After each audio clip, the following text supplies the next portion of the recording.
In 1935, when the flour finally ran out, she didn't throw the sack away.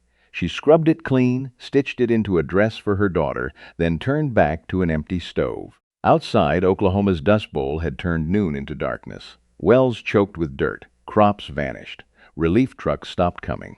But inside that farmhouse, mothers fought hunger with whatever remained. They boiled bones 3 times, searched roadsides for food, learned survival from Cherokee neighbors, and created meals no cookbook had ever imagined. The world forgot these recipes because history moved on. But these 25 desperate Dust Bowl meals kept families alive when everything else was gone. Number 25. Tumble mustard seed porridge. The wind brought it in.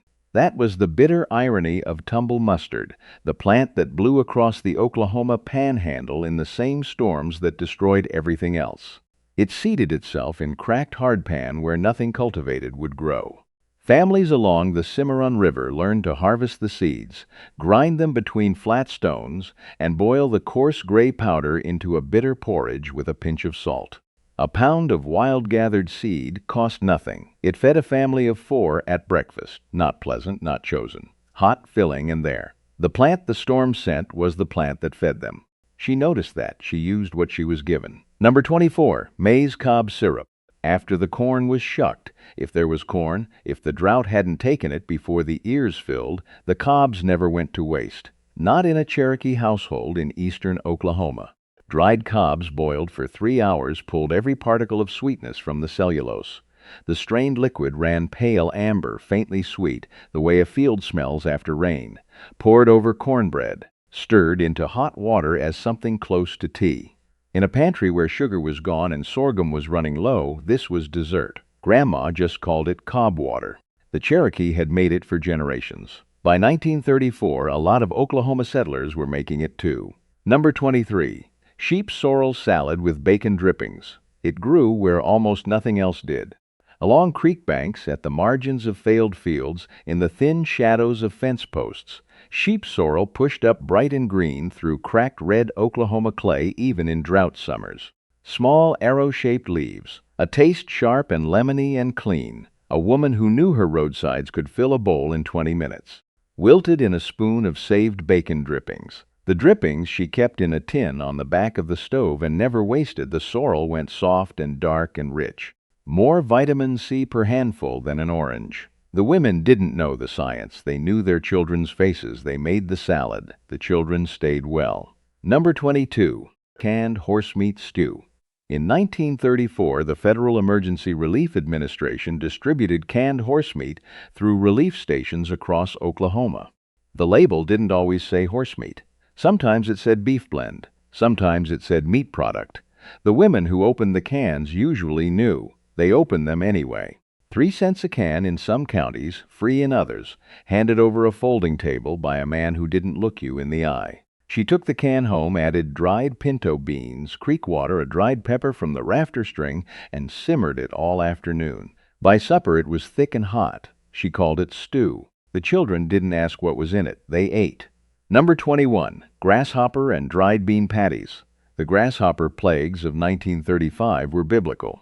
They came in clouds that blocked the sun, ate fence posts, stripped anything green within 45 minutes of arriving. Some families, and they didn't talk about it later, pan-roasted the grasshoppers in a dry skillet until crisp, ground them coarse, mixed with mashed dried pinto beans, salt, and fried the patties in whatever lard remained, more protein per ounce than beef. Here's what the food industry doesn't want you to know.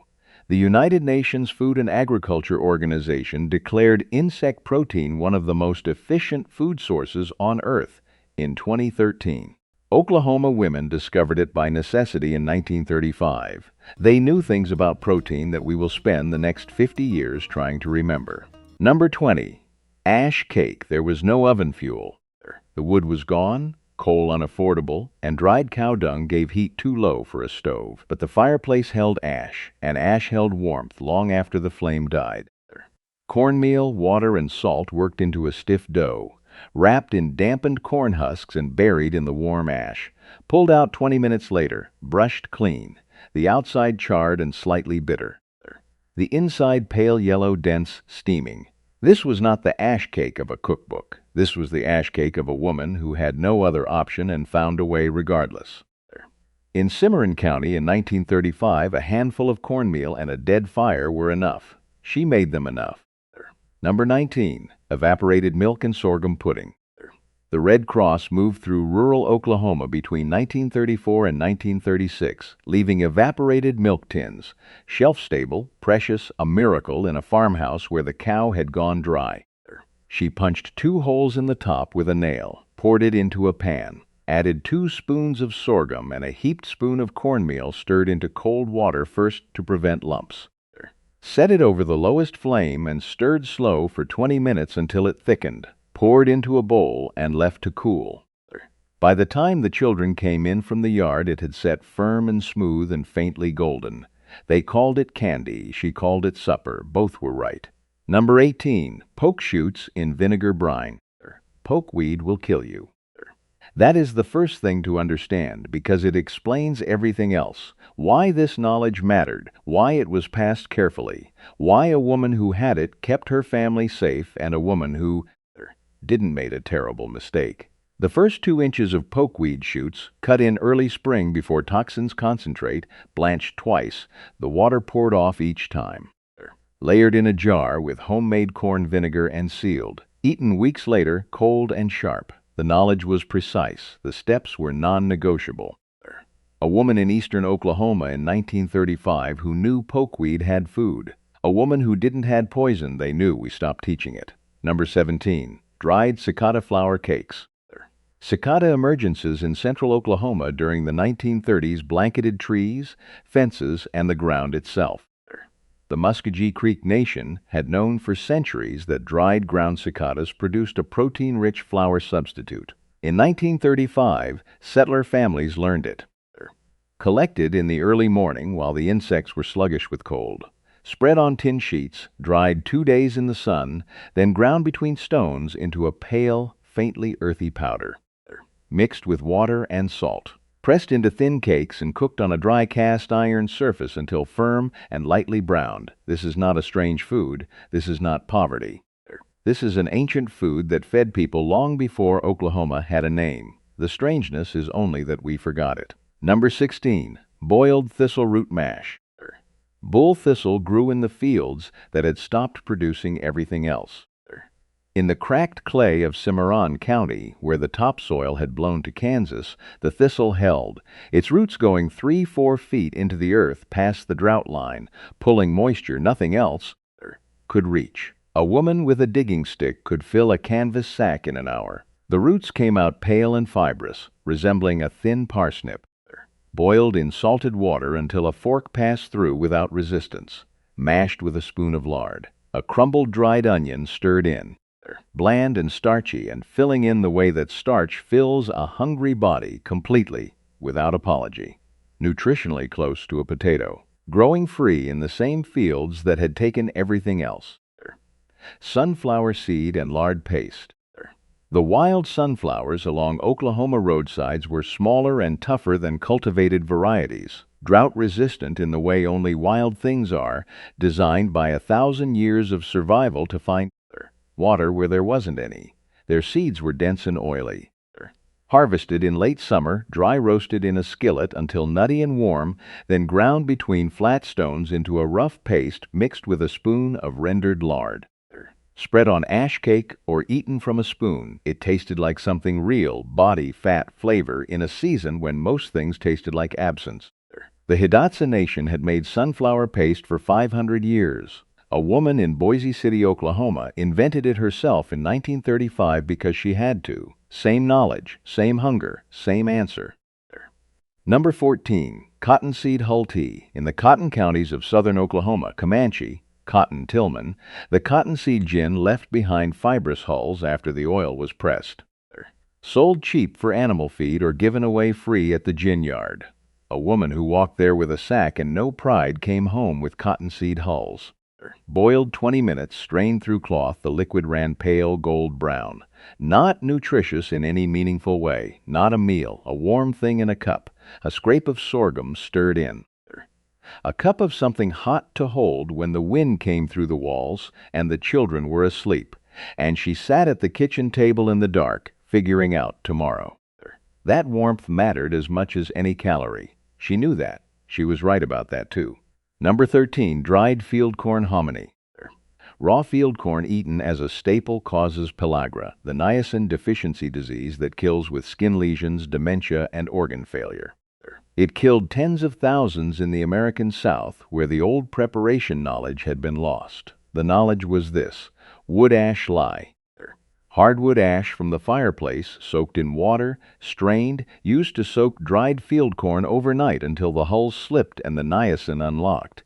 A process food scientists in the 1970s named nixtamalization. The Cherokee and Muskogee had known it for 1,000 years. These women had no word for it. They had the process, handed down, unbroken, until the generation that moved to cities and bought cornmeal from a box. That generation broke it. We are still breaking it. Number 12, wild plum and sumac berry leather.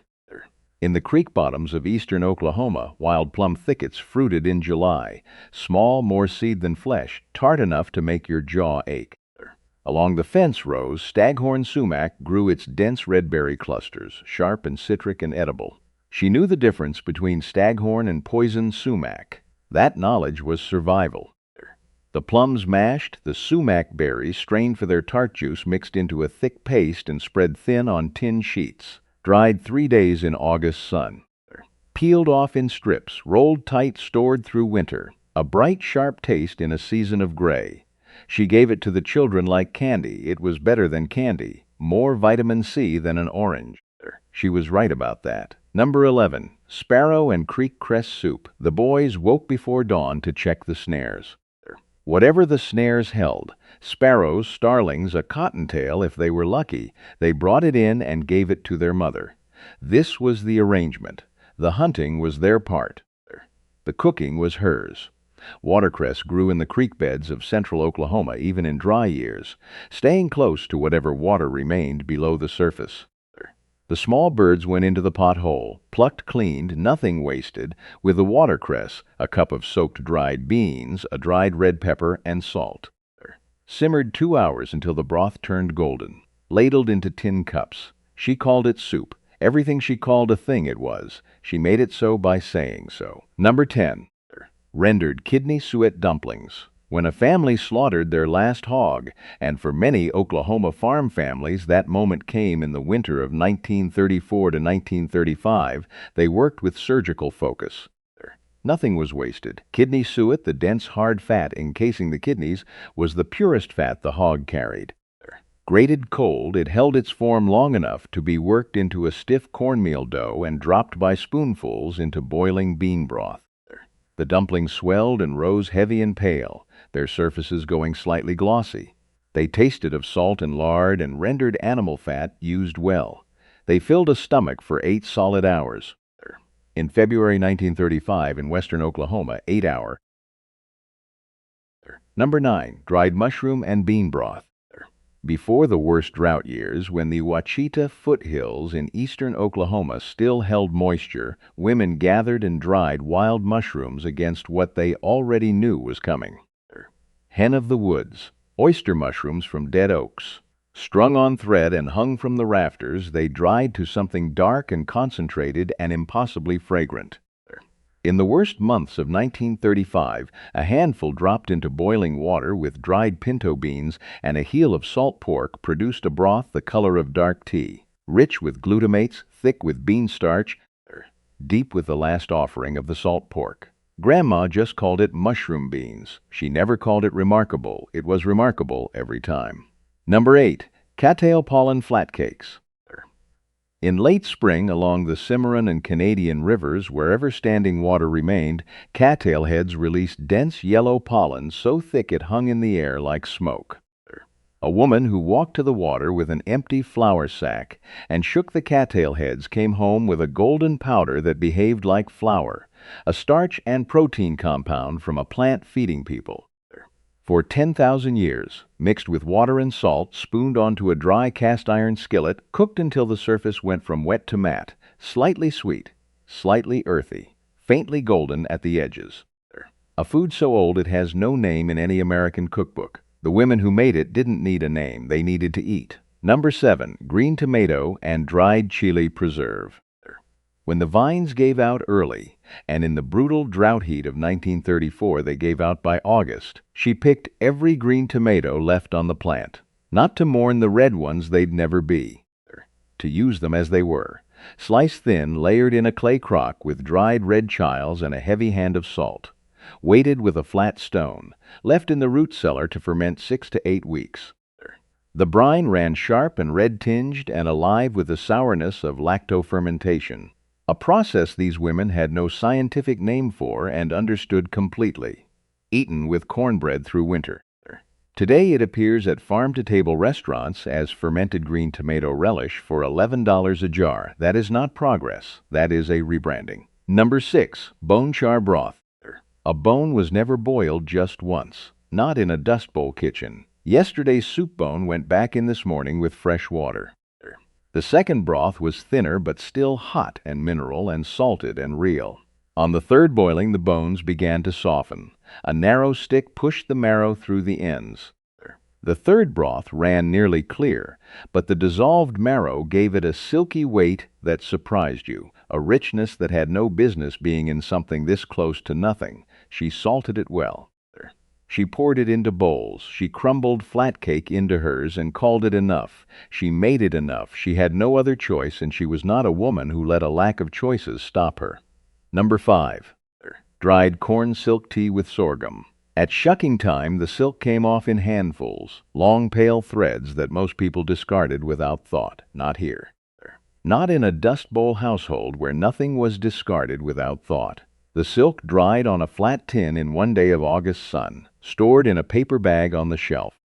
Steeped in boiling water for 10 minutes, strained through cloth, the tea ran faint gold and smelled of green corn, of summer, of the field in the moment before harvest. A scrape of sorghum stirred in, drunk warm by children who needed something warm in their hands besides cold and dust and fear. The Cherokee had used corn silk medicinally for centuries. These mothers used it because the children needed something. The medicine and the comfort were the same thing. They usually are. Number 4. Frida corn grits. The post oak and blackjack oak trees of eastern Oklahoma produced acorns even in drought years, their roots going 20-30 feet down, past any drought the surface would ever see.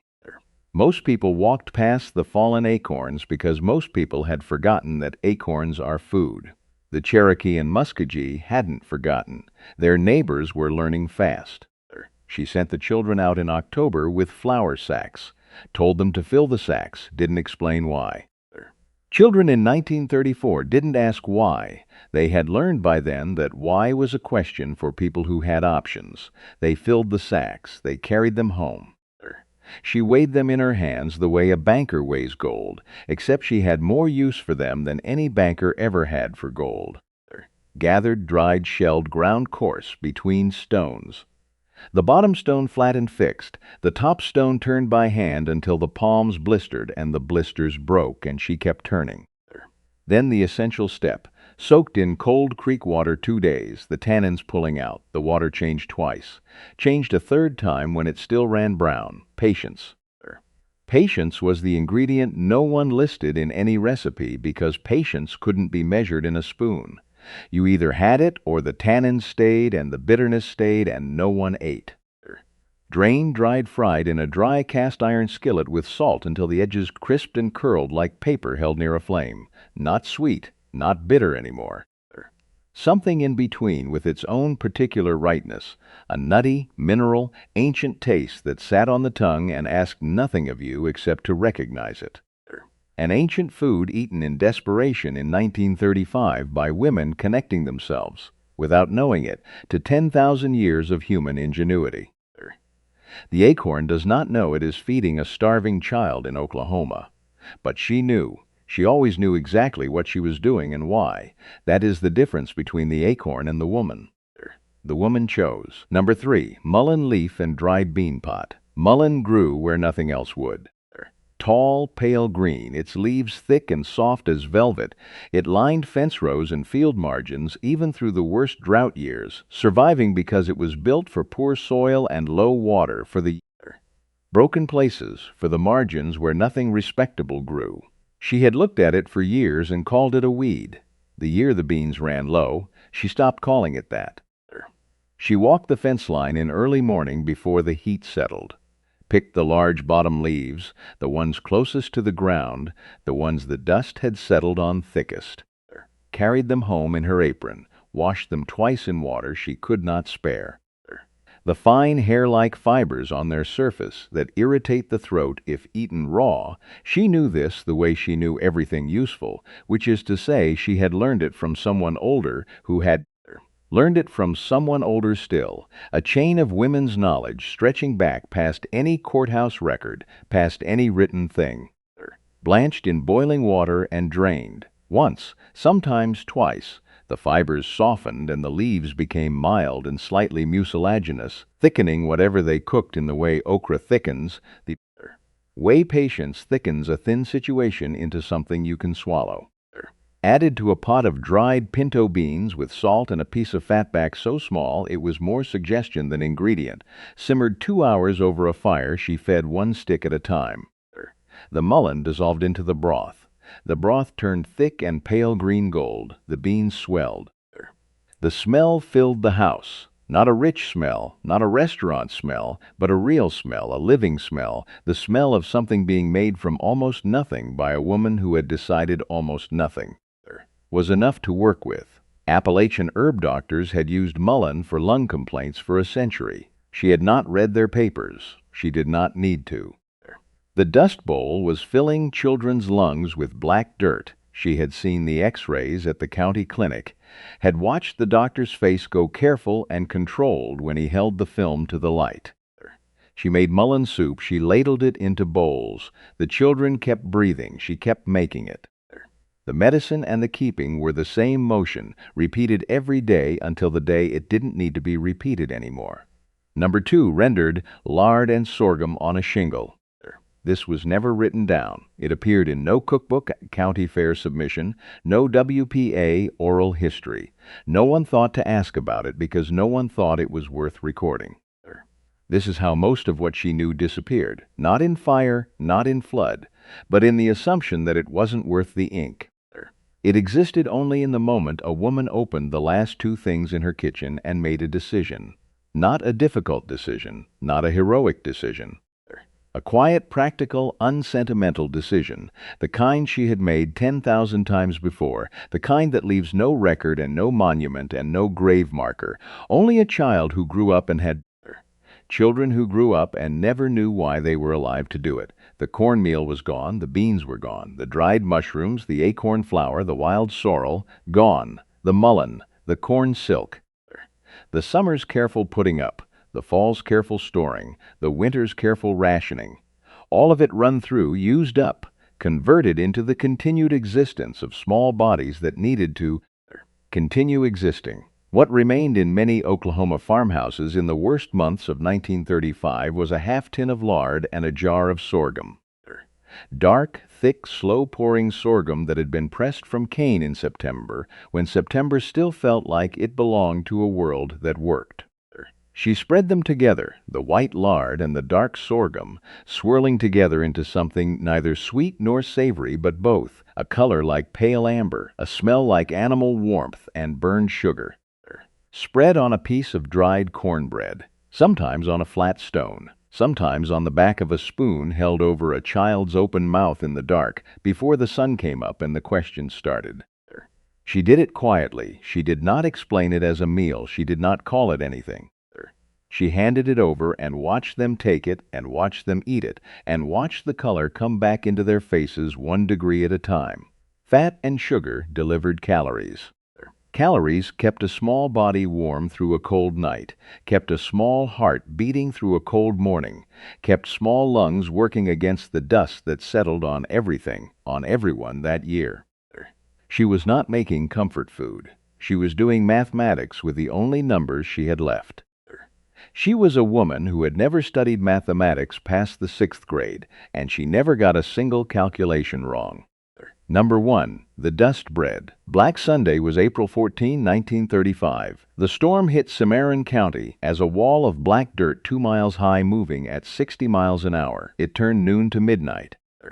It drifted against houses like black snow and seeped through every crack, through the rags she had pressed into the window sills, through the wet sheets she had hung over the door frames, through every gap in every wall of every house that human hands had built against a sky that had decided to come inside. It settled on the food, the bedding, the sleeping faces of children. She wiped their faces with a cloth. She wiped the cloth and wiped their faces again. She turned the food containers upside down and found grit inside them anyway. She did not cry.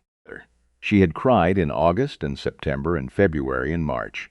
By April, she had moved past crying into something quieter and harder and more useful. She took stock of what remained. Sometimes very little. Sometimes almost nothing. She ran her finger along the bottom of the bin. She turned the sacks inside out and shook them over a flat stone. She opened the lard tin and measured it with her eyes. She looked at what she had the way a general looks at a map. Not for comfort, not for hope, but for information. What is here? What can be done with what is here? And from almost nothing she made bread.